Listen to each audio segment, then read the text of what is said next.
Hari ini sama dengan hari-hari biasanya. Tidak ada keluarga yang menungguku ketika aku pulang. Mereka sama sekali tidak peduli. Tapi tenang, aku tetap menjalani hariku seperti biasanya. Sebagai seorang pelajar, punya teman itu penting. Dan hari ini, aku telah mencoba untuk mencari teman baru. Sayangnya, aku gagal. Sebelumnya aku memiliki banyak teman, tetapi berteman dengan mereka adalah keputusan terburuk yang pernah aku buat. Mereka membuatku mengkonsumsi film porno. Aku bahkan nekat bertato dan merokok. Aku pikir mereka akan bertahan sama-sama denganku. Nyatanya mereka pergi. Toksik sekali bukan? Itulah mengapa aku sedang mencoba untuk mencari teman baru. Akan ku coba lagi besok.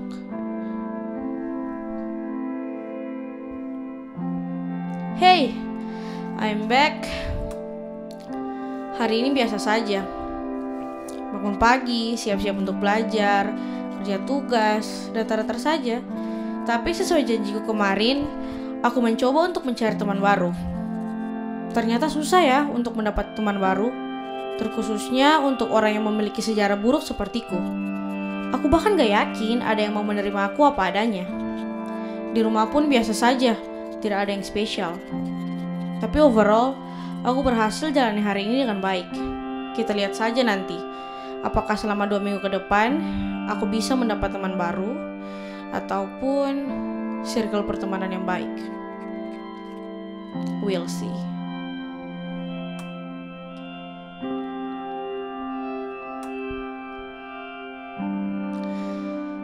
Kurang lebih sudah 2 minggu berlalu, and guess what? Aku pasti gak punya teman. Ternyata selama ini pikiranku benar tentangku. Aku ini aneh, tertutup. That's why gak ada yang mau menerima aku, even cuma jadi teman doang. Apakah diriku terlihat separah itu sehingga gak ada seorang pun yang mau menjadi temanku?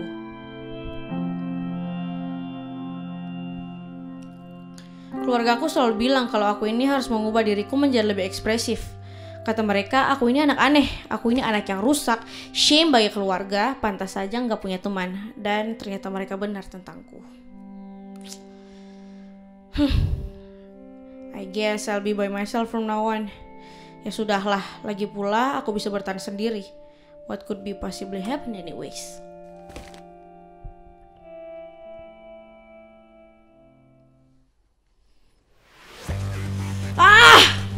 Ini gak semudah yang aku bayangkan. Rasa ini aneh. Aku memang merasa kesepian, tapi rasa ini sudah lama sejak aku berhenti mengkonsumsi obat-obat itu. Mengapa rasa ini kembali? Biasanya aku bisa menghadapi semua ini sendiri, tapi rasa ini rasa ini aneh. Sebulan pain. That's all I felt in my body.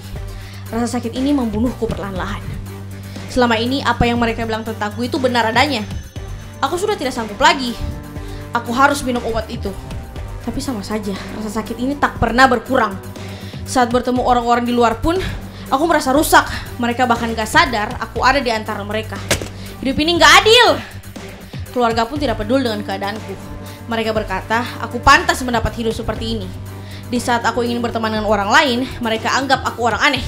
Mereka selalu menghindar ketika aku berada di dekat mereka.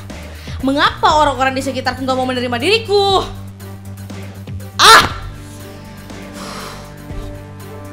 Aku capek. Aku capek dengan semua ini. Aku ini manusia, aku ini terbatas, dan sudah sebulan aku menahan rasa sakit ini. Ingin mati rasanya. Aku ingin menghentikan semua rasa sakit ini. Sudah terlalu lama aku pendam. Terlalu sakit.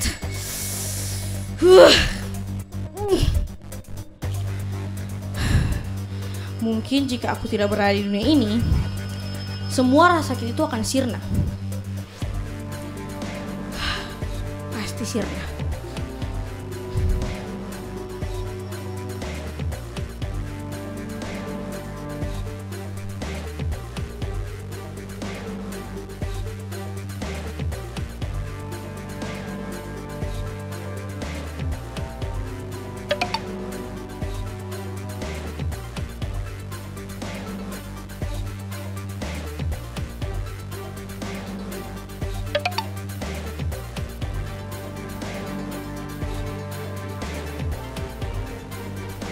siapa nih?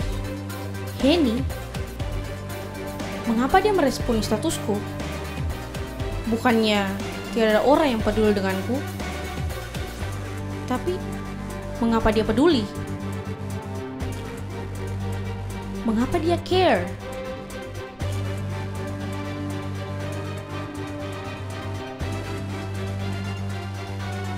Sepertinya, aku perlu menceritakan ini kepadanya.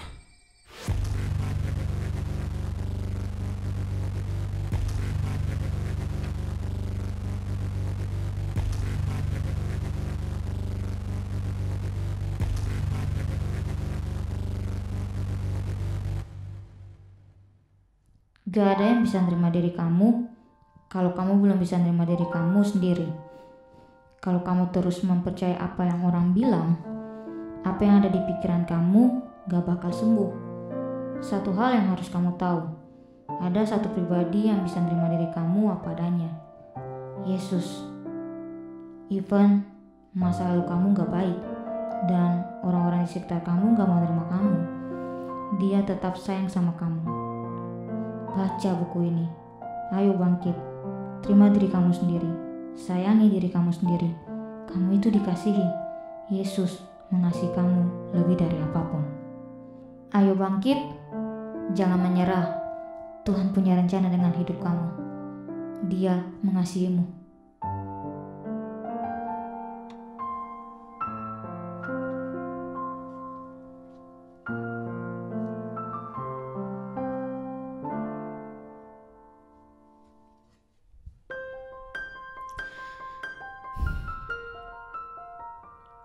Kurang lebih sudah 3 minggu sejak aku mulai membuka diri pada temanku itu.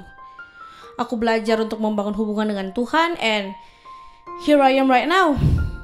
Tak pernah muncul di benakku bahwa aku akan merasa diterima dan dikasihi seperti sekarang ini. Aku bersyukur dengan apa yang telah Tuhan lakukan sampai saat ini dengan hidupku. Dan aku mau terus belajar untuk mengenal Dia dan menghidupi ceritaku yang baru.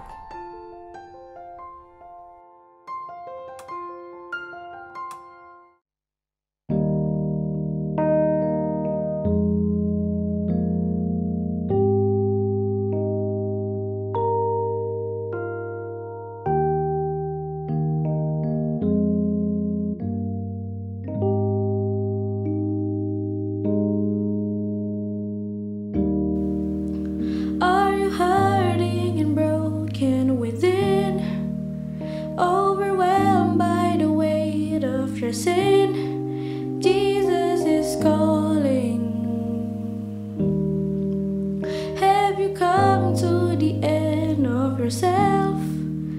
Do you thirst for a drink from the well? Jesus is calling.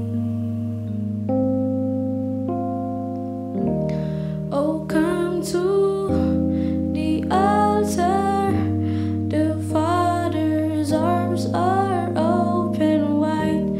Forgiveness was bought with the precious blood of Jesus Christ. Oh,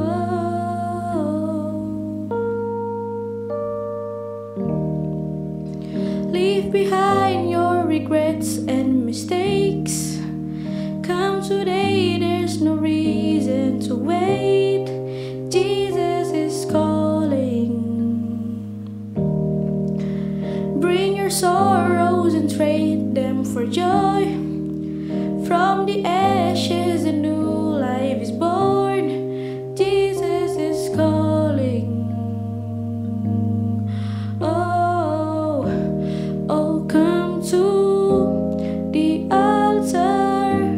The Father's arms are open wide. Forgiveness was bought with the precious blood of Jesus Christ. Oh, come to the altar. The Father's arms are open wide. Forgiveness was bought with the precious blood of Jesus Christ.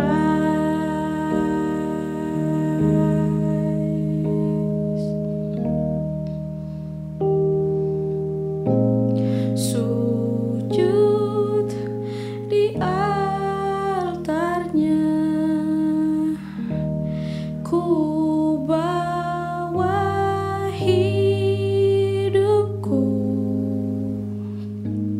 ku terima anugerahnya, Dia ampuniku dan bebaskanku. Dia ubah hidupku,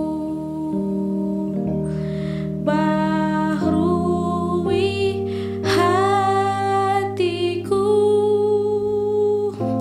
sesuatu terjadi saat datang di altarnya. Sujud di altarnya, ku bawa hidupku, ku terima anugerahnya, Dia ampuniku dan bebaskanku. Dia ubah hidupku, barui hatiku, sesuatu terjadi saat datang di altarnya. Sesuatu terjadi saat datang di altarnya.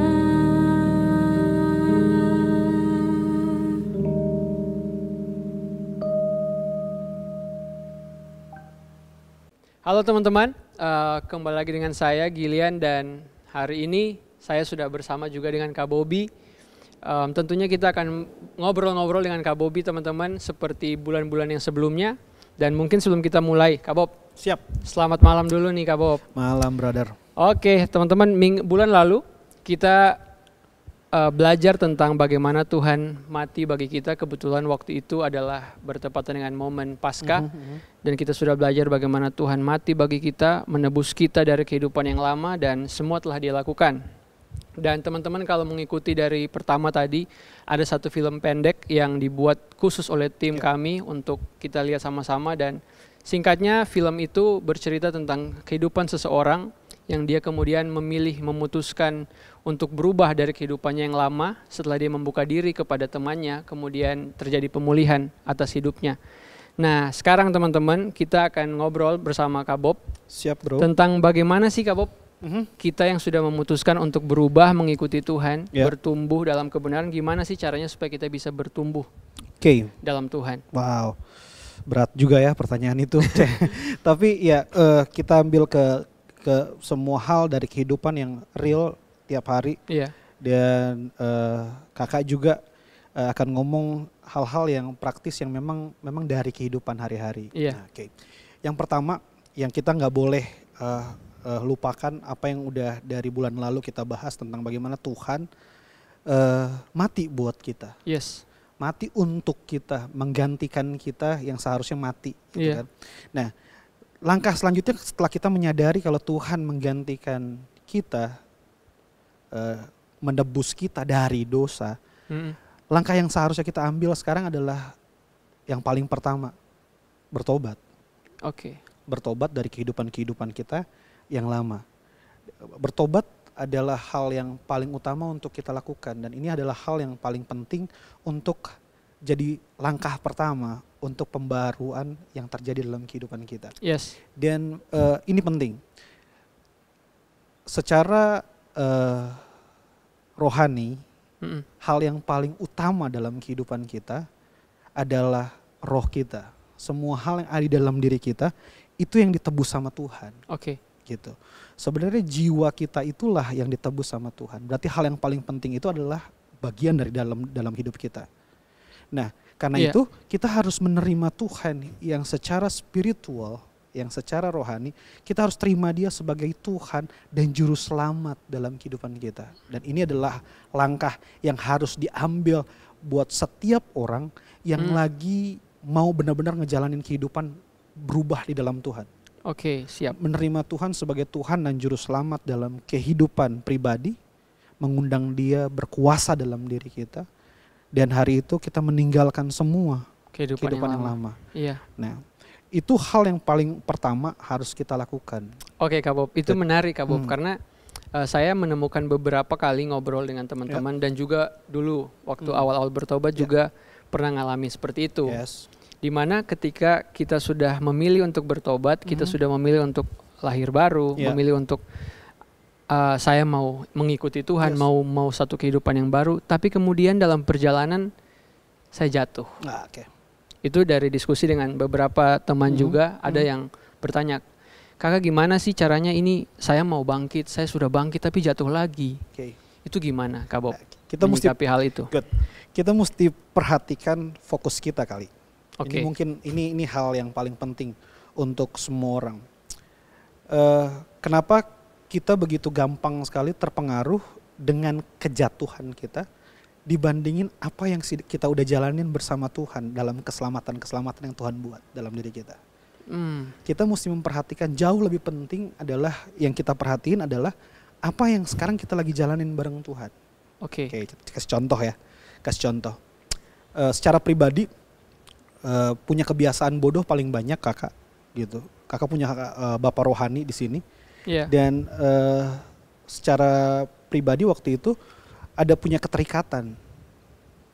Kakak punya keterikatan dengan satu dosa, dan itu waktu bertobat menyerahkan diri kepada Tuhan, dan Tuhan jadi Tuhan dan juru selamat dalam diri kakak. Kebiasaan ini nggak hilang. Kebiasaan ini nggak hilang. Nah, sempat stres waktu ngejalanin, struggling banget gitu kan, sempat stres ngelihat ini. Kenapa gue jatuh di sini terus ya? Ini kenapa jatuh lagi? Ini kata-kata bapak rohani kakak sendiri. Dia bilang gini. Dia bilang, kenapa kamu memperhatikan hal tersebut? Seolah-olah apa yang lagi kamu lakukan tersebut, kejatuhan itu menggugurkan semua hal tentang apa yang Tuhan sudah bangun dalam kehidupan kamu. Bentar Kak Bob. Berarti apa yang kita buat tuh sebenarnya nggak bisa menggagalkan apa yang sudah Tuhan buat. Lanjut. Nah, ini penting banget nih. Ini penting banget. Keselamatan yang Tuhan buat itu sempurna adanya. Kita udah terima itu sempurna. Apa yang jadi dosa-dosa kita, kejatuhan-kejatuhan kita lah, kelemahan-kelemahan kita itu, dia nggak harusnya mempengaruhi keselamatan, karena memang nggak mempengaruhi hal tersebut. Itu murni. Contoh, saya punya kebiasaan buruk saat lagi bertobat itu, sebelum bertobat terikat dengan video porno, terikat dengan masturbasi, gitu-gitulah, dengan hal-hal yang buruk itu. Nah, kecenderungan itu tetap diikutin. Kecenderungan itu terus ngikutin sampai bertobat, sampai stres. Itu bapak rohani doain, saudara rohani doain gitu kan, tumpang tangan, kurang tumpang kaki aja baru berubah. Tapi ternyata perubahan di sini lebih penting. Perubahan paradigma kita untuk ngelihat itu penting. Jadi perubahan kita untuk melihat hal tersebut. Cuma didoain gitu ya Kak ya? Benar-benar harus ngambil keputusan. Benar. Kita mesti ngambil keputusan, dan yang paling penting ini, punya persepsi yang benar di dalam pertobatan. Persepsi kita adalah bukan, karena itu sebenarnya kebiasaan yang terbangun dalam diri kita. Baru ngerti waktu dalam pertumbuhan, perjalanan pertobatan itu, baru ngerti kalau sebenarnya kebiasaan kamu untuk nonton video porno itu kebiasaan yang udah terjadi. Jadi waktu senggang sedikit, kamu dulu membangun hal tersebut. Dan daging itu akan selalu kamu makan. Lu makan siang jam berapa biasanya? Biasa makan siang. Jam 11, 12 gitu. Kira-kira gitu. Kalau lu bisa kuat nggak sampai makan siang jam 2 atau jam 3? Wah, udah lapar banget. Lapar. That's it. Lu pasti nggak sanggup di situ. Karena kenapa? Kebiasaan. Gue punya kebiasaan jam 3 sore baru makan siang. Gitu. Jadi kalau makan jam 12 tuh kayak rasa kenyang banget. Oh. Kan dengar nggak? Iya, Ada satu kebiasaan yang beda banget antara Ilan dan kakak. Iya. Bener nggak sih? Nah itu cuman dirubah, Kak. Mau nggak mau semua kebiasaan-kebiasaan itu cuman satu lawannya. Kalau kita punya kebiasaan-kebiasaan yang buruk, kita mesti lawan dengan kebiasaan yang baru hari ini. Oke, itu it's a good point. Jadi kan? kebiasaan harus dilawan dengan kebiasaan. Jadi kita mesti lihat kayak contoh jatuhnya apa sih? Jatuh video porno gitu. Gue pernah dosa gue yang paling parah, paling parah semua dosa parah sih. Iya. Parah sih. Dosa yang paling parah adalah I'm kill somebody. Iya. Gitu kan. Dah, itu yang paling parah dan kebiasaan menyakiti orang itu tetap gue bawa. Apakah Bobby waktu tiba-tiba terima Tuhan Yesus itu dia berubah? Enggak. Emosi masih punya emosi yang gak kontrol, temperamen yang gak kontrol sampai detik ini. Masih punya. Tapi yang diusahakan adalah hari ini adalah memperhatikan yang paling esensi. Memperhatikan yang paling esensi. Tetap Bobby berusaha untuk melakukan apa yang jadi kehendak Tuhan dari dalam. Yang paling penting. Oke. Bobby mengikatkan diri untuk hidup setiap hari membangun hubungan bersama dengan Tuhan. Jadi bukan fokus gimana ya berubah dari dosa ini, tapi fokus kepada dekat dengan Tuhan. That's good. That's the point. Sebenarnya kesalahan kita adalah kita melihat kejatuhan kita dibandingin kedekatan kita dengan Tuhan. Terus berusaha memperbaiki gimana, padahal justru mendekatkan diri ke Tuhan, bangun hubungan dengan Tuhan, justru itu yang membuat dosa itu hilang ya Kak Bob. Kasih ayat boleh nggak? Boleh. Gue kasih ayat ya. Nih Titus 3 nih, ini keren banget nih. Wah seru nih. Titus 3 ayat 3 sampai 5. Oke. Paulus ngirim surat buat anak rohaninya yang dia kasihi, namanya Titus. Oke. Dia bilang gini di ayat Titus 3 ayat 3, karena dahulu kita juga hidup dalam kejahatan dulu. Kejahatan, tidak taat, sesat, menjadi hamba berbagai-bagai nafsu dan keinginan, hidup dalam kejahatan dan kedengkian, keji, saling membenci. Tetapi ketika nyata kemurahan Allah, juru selamat kita, dan kasihnya kepada manusia, pada waktu itu Dia telah menyelamatkan kita bukan karena perbuatan baik. Perhatiin baik-baik, apa yang kita usahakan dengan perbuatan kita nggak akan bisa ngubah kita. Iya. Itu terjadi Kak Bob. Frustrasi. Betul kan? Frustrasi, kan? iya. Coba 10 kali berusaha untuk berbuat baik, 11 kali jatuh. 11 kali berbuat jahat gitu kan ya. Bukan karena perbuatan baik yang telah kita lakukan, tetapi karena rahmat oleh permandian kelahiran kembali dan oleh pembaharuan yang dikerjakan oleh Roh Kudus. Ada pembaharuan yang dikerjakan. Nah, kita nggak memperhatiin ini. Waktu kita mendekat ke Tuhan, ada spirit yang kuat sekali, yaitu roh anaknya sendiri yang ada dalam diri kita. Dia yang mengerjakan pembaharuan dari dalam kita. So amazing. Kalau kita tahu benar sebenarnya bukan berusahanya, tapi sebenarnya mendekatkan dirinya. Usaha kita bukan untuk melakukan apa yang baik, tapi berusaha untuk mendekatkan diri ke Tuhan. Kak Bob, praktek langsung nih, biar teman-teman jelas juga. Jadi setelah kita bertobat nih, Kak Bob, setelah kita bertobat, bagaimana kita bisa, kayak tadi Kak Bob baca firman-Nya bilang bahwa ada satu, pertama stepnya itu dilahirkan kembali, kemudian ada pembaharuan oleh Roh Kudus. Gimana sih kita bisa bertumbuh? Maksudnya step-step yang real gitu, yang teman-teman mungkin juga bertanya-tanya, lalu gimana Kak kita bisa membangun hubungan dengan Tuhan, mendekatkan diri dengan Tuhan tuh kayak gimana sih? Apakah bersemedi gitu atau di kamar berdoa tiap hari atau gimana gitu? Itu penting sekali. Setelah tadi paradigma kita dirubah untuk kita tahu persis sebenarnya apa yang harusnya kita perhatikan dan kita mesti fokus kepada apa yang harusnya kita perhatiin. Yang paling penting, yang paling esensi dari keselamatan kita itu yang harus diperhatikan. Waktu kita mendekatkan diri dengan Tuhan, waktu kita duduk merenungkan firman Tuhan, punya waktu-waktu pribadi untuk duduk di hadapan Tuhan. Atau kita punya waktu-waktu pribadi duduk baca firman walaupun nggak ngerti ceritanya. Membaca firman Tuhan. Baca firman Tuhan walaupun nggak ngerti nih ceritanya, tapi itu kepancing. Kita punya komunitas, misalkan. Kita nanya sama mereka, gue gak ngerti firman ini, tapi tadi pagi dapat firman ini nih, tolong dijelaskan dong.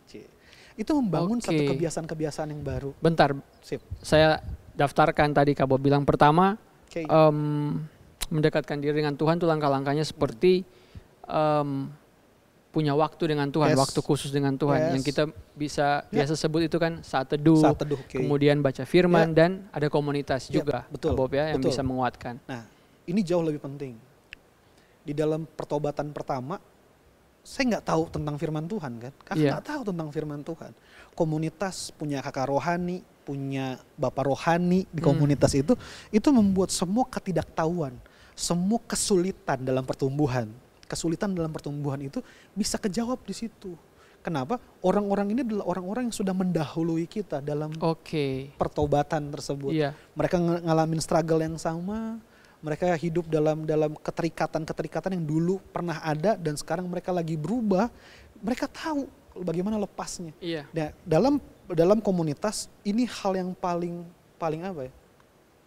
Paling harusnya disuka-sukain sama semua anak muda di dalam komunitas. Karena kenapa? Dalam pergaulan yang baik itu, kita akan selalu diarahkan dalam pertumbuhan yang benar di situ. Ada tukeran saling gaya hidup, gitu ya, saling. Ada tukeran gaya hidup gitu kan. Ada orang yang sharing satu dengan yang lain.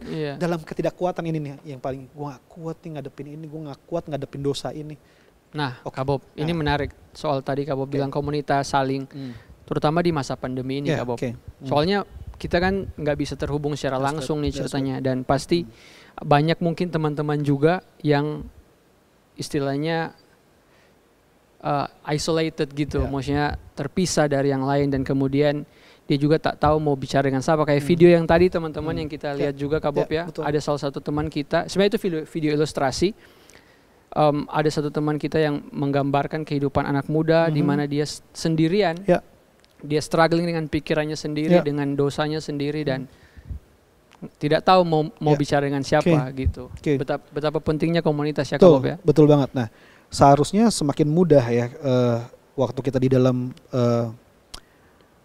isolasi, masa-masa kita nggak boleh ketemu dengan banyak orang. Justru makin mudah, makin luas sebenarnya jangkauan kita maksudnya makin mudah adalah kita punya medsos, kita punya WA group, kita punya Zoom yang dipakai gitu kan, yang otomatis bisa ngikat banyak orang gitu. Ngikat banyak orang ini bisa kumpul dengan banyak orang tanpa bertemu gitu. Tinggal kita memperhatikan saja. Kita mesti memperhatikan saja di musim-musim pandemik ini apa yang benar-benar kita bangun di musim ini. Contoh, kalau kita pakai sosmed kita lebih banyak untuk ngejulitin orang, ngeliatin hal-hal yang nggak penting sebenarnya, hal-hal yang nggak penting. Orang lagi curhat di komen-komenin gitu kan ya, gitu. Orang lagi ngomongin orang di komen-komenin, di situ diliatin semua status-status orang. Itu hal-hal yang buang-buang waktu sebenarnya. Nggak berguna sama sekali. Tapi kalau kita punya apa ya, perspektif, cara pandang kita lagi benar-benar mau mengubah diri kita harusnya mulai dengan benar-benar memperhatikan apa yang kita konsumsi, apa yang kita lihat, apa yang kita dengar, karena itu punya pengaruh dalam pertumbuhan kita. Yes, setuju Kak Bob. Tadi Kak Bobi bilang itu, saya keingat satu firman yang dulu memang pernah jadi rema. Itu di Yakobus 1 ayat 13 sampai 15 dibilang seperti ini. Apabila seorang dicobai, janganlah ia berkata, pencobaan ini datang dari Allah. Sebab Allah tidak dapat dicobai oleh yang jahat, dan ia sendiri tidak mencobai siapapun. Tetapi tiap-tiap orang dicobai oleh keinginannya sendiri, karena ia diseret dan dipikat olehnya, dan apabila keinginan itu telah dibuahi, ia melahirkan dosa. Dan apabila dosa itu sudah matang, ia melahirkan maut. Nah, jadi ternyata Kak Bob, dosa itu bukan yang pertama. Bukan yang utama. Bukan yang utama dan bukan yang pertama. Yang pertama diseret dan dipikat oleh keinginan. Nah, seringkali kan kita anak muda melihat, Kak, ini kan bukan dosa, nonton film bukan dosa. Dengar lagu sekuler bukan dosa, misalnya dengar lagu yang sekarang kan lagu banyak eksplisit kan. Maksudnya banyak lagu yang kata-katanya makian dan lain sebagainya. Itu kan bukan dosa juga. Maksudnya beberapa teman menganggap seperti itu, dan melakukan hobi atau hal-hal yang menyenangkan dirinya itu kan bukan dosa katanya. Tapi ternyata kalau hal-hal seperti itu yang Kak Bo bilang tadi, sosial media, hal-hal yang kelihatannya bukan dosa tapi itu sebenarnya pintu masuk dari kita diseret dan dipikat olehnya, kemudian melahirkan dosa. Seringkali kita cuma fokus kepada dosa. Yeah. Jangan ini. Padahal kita lupa dengan hal-hal yang jadi pintu That's good. kepada hal itu. Okay. Seperti itu. Jadi memang penting yang Kak Bob bilang tadi ya, betul. fokus kepada hal-hal yang paling esensi. Yang paling esensi. Okay. Dan tadi kalau kakak mau ngeresponin apa yang Ilan tadi bilang, dapat dari firman Yakobus tadi. Iya. Yakobus tadi. Hal yang paling esensi dari kekristenan adalah hubungannya dengan Tuhannya. Itu hal yang paling penting. Semakin dia sering membangun hubungan dengan Tuhannya, contohlah orang yang mengkonsumsi hal-hal yang rohani, dia beri makan hal-hal yang rohani dalam dirinya, semua hal-hal rohani itu akan bertumbuh menjadi besar dalam kehidupannya. Tapi kalau dia memberi makan dagingnya di setiap hari, dagingnya, matanya dilihat, dikasih makan semua yang kedagingan akan muncul dengan sendirinya. Itu akan semakin kuat dalam dirinya. Yang banyak alasan bilang itu bukan dosa ya. Padahal itu bisa membangun, membangun banget, itu ngebangun banget. Sebenarnya kan inti dari dosa itu sebenarnya bukan apa sih yang membuat mencuri, orang, jangan berzina. Yang membuat orang masuk neraka itu sebenarnya dia bukan ngelakuin dosa, karena semua dosa itu bisa diampuni. Oke, siap. Bener gak sih? Sebenarnya semua dosa itu bisa diampuni. Sebenarnya yang bikin kita jatuh dalam dosa atau nggak masuk, maksudnya masuk neraka, nggak selamat ya istilahnya. Selamat lah gitu bahasanya gitu. Nggak selamat itu adalah kita tolak juru selamat itu. Nggak punya hubungan dengan juru selamat itu. Iya. Contoh, kalau kita lama-lama kita akan nolak dia. Kalau apa yang setiap hari kita bikin jarak dengan dia. Iya. Dosa adalah dampak dari jarak antara manusia dengan penciptanya. Wow. Lahir dosa di situ. Ulang statement itu Kak Bob. Okay. Dosa adalah dampak dari jauhnya hubungan antara manusia dengan Tuhan. Oh. Jadi sebenarnya dosa itu lahir gara-gara kita nggak punya hubungan dengan Tuhan. Ya. Kenapa? Setuju. Kenapa dibilang kedagingan? Kan kita daging ya. Kita makhluk daging nih. Jadi waktu kita jauh secara spiritual dengan Tuhan, daging akan makin kuat. Dia makin kuat. Dan keinginan-keinginan daging adalah percabulan, perzinahan, semua kebohongan, semua hal yang buruk akan muncul di situ. Wow. Nah, makanya kenapa kita gak dibilang kamu kan diseret, bahkan dipikat gitu. Kenapa? Tinggal lihat aja. Sekarang udah tinggal. Waktu yang lu kasih habis buat tiap hari itu apa? Nonton lu TikTok. Situ. Nah, gimana tuh nonton TikTok? Nonton TikTok. Gue juga heran nih sama fenomena satu ini. Nonton TikTok. Oke, siap. Contoh. Apa sih yang paling penting di TikTok tuh? Gue nggak ada nilai yang gue dapat dari situ menurut gue. Iya, oke. Secara pribadi. Personal ini ya. Personal secara pribadi. Lu ngeliat orang juta yang nonton. Sejuta yang nonton. Iya. What the heck gitu kan? Terus tiba-tiba cuma ngeliatin orang ngangkat-ngangkat pantat gitu kan? Jutaan yang nonton, men. Wow. Gitu. Nah, sekarang tinggal lihat aja gitu. Tiap hari kita konsumsi apa? Itu yang akan muncul. Iya. Dengan dari apa ya? Maksudnya kebiasaan itu akan muncul dalam diri kita. Jadi memang harus perhatikan. Perhatiin apa yang kita lama-lama kita akan, makanya firman itu bilang kita akan diseret dan dipikat. Iya ya Kak Bob ya. Jadi memang kita harus fokus kepada apa yang esensi dalam diri kita. Iya, jelas banget. Bener banget Lan. Karena kalau kita mau berubah, kita harusnya mesti menghargai setiap waktu yang kita lewatin setiap hari. Iya. Karena kalau kita nggak ngejalaninnya dengan serius, kita nggak akan dapat perubahan apa-apa. Wow. Gitu. Kita akan dapatin perubahan apa? Kita mesti jalanin dengan serius setiap waktu yang Tuhan berikan di setiap hari dalam kehidupan kita untuk perubahan itu terjadi dalam kehidupan kita. Thank you banget Kak Bob. Oke teman-teman, tadi kita sudah ngobrol panjang lebar dengan Kak Bobby dan mungkin saya bisa merangkum beberapa poin penting yang kita belajar hari ini. Yang pertama, pertobatan adalah hal yang utama supaya perubahan itu terjadi. Yang kedua, kita perlu membangun hubungan dengan Tuhan 24 jam. Bukan hanya beberapa waktu saja, tetapi apapun yang kita lakukan, kita melibatkan Dia dalam semuanya itu. Yang ketiga adalah kebiasaan lama, kita perlu lawan dengan kebiasaan yang baru. Dan yang terakhir teman-teman, kita harus fokus melihat dan memberi makan apa yang esensi, yaitu roh kita. Jangan terlalu banyak memberikan makanan kepada kedagingan kita. Oke Kak Bob, mungkin terakhir Kak Bob berdoa untuk kita semua dan juga teman-teman yang mengikuti online celebration kita di malam hari ini. Mari teman-teman generasi muda di rumah dan dimanapun teman-teman berada, kita tundukkan kepala sebentar, buka hati, kita berdoa. Tuhan Yesus, di setiap momen yang terjadi dalam kehidupan kami tahu betul Tuhan kalau rencana-Mu ada di setiap momen, setiap hari, setiap jam dalam kehidupan kami. Bahkan di saat ini, dimanapun kami berdiri, dimanapun kami mendengar siaran ini, Tuhan, Engkau punya rencana bagi setiap generasi muda. Tuhan, biar momen saat ini membuat semua generasi muda dimanapun mereka berada mau membuka hati mereka. Buka hatimu dan biarkan Roh Kudus bekerja dalam kehidupanmu. Mungkin engkau sudah bosan dengan kebiasaan buruk yang terjadi. Ini waktunya untuk engkau keluar dari kebiasaan tersebut.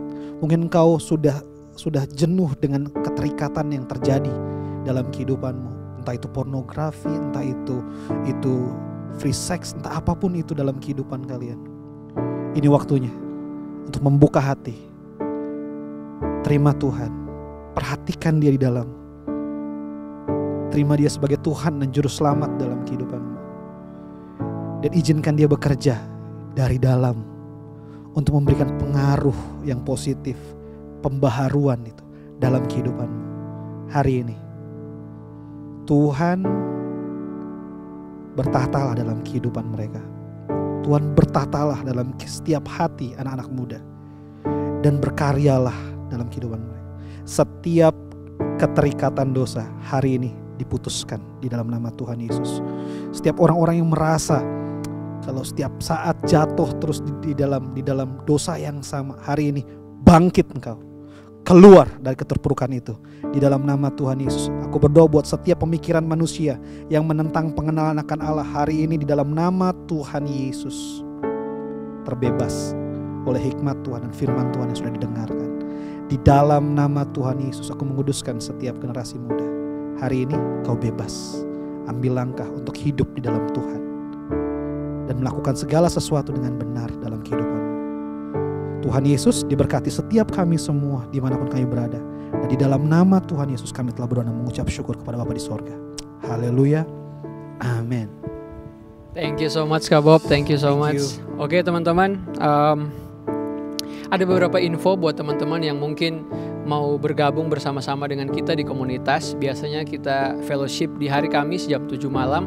Teman-teman bisa kontak kita melalui Instagram di Kampus Atmosphere dan juga School Atmosphere, dan kita bisa memberikan info lebih lanjut di sana. Dan sampai jumpa teman-teman di Atmosphere Online Celebration berikutnya. God bless you.